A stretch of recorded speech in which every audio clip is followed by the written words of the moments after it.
This is the weekly Reluctant Capitalist option trade review for May 22nd, 2020.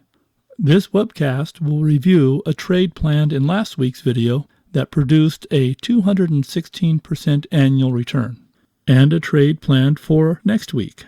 While the music plays, read through the disclaimer and some definitions.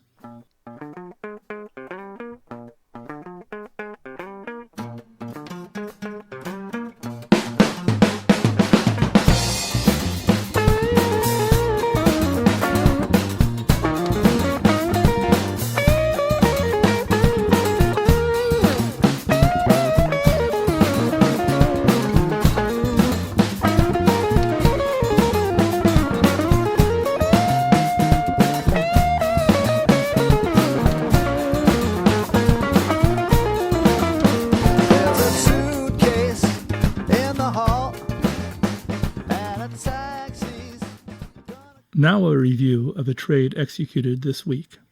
The company was NVIDIA with an earnings date of May 21st and an options expiration date of May 22nd. A short iron condor strategy was executed, selling a put with a strike price of $310 and a call with a strike price of $450. If the stock price stayed between these strike prices, the options would expire worthless and the premiums would be retained. Since the strike prices were outside the cone, the probability of the stock staying within the strike prices was above 90%.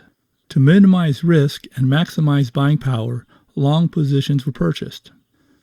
On the expiration date, the stock price stayed well within the strike prices and the options expired out of the money and worthless, for a 216% annual return.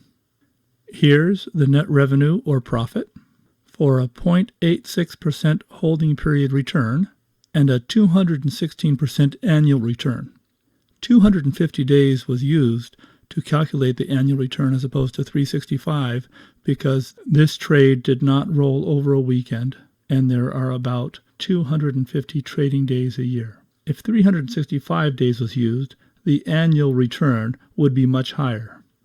To most, this sort of return seems impossible and ridiculously high. The reason it's so high is the short nature of these sorts of trades. Now, a review of a trade planned for next week. The company is Salesforce.com with an earnings date of Thursday, May 28th and an option expiration date of Friday, May 29th. The plan is to sell a short put option in this area for an estimated 33% annual return. Watch next week's webcast for the results of this trade. There's a link below in the description of this video to subscribe to a newsletter. And thank you for watching. Until you decide.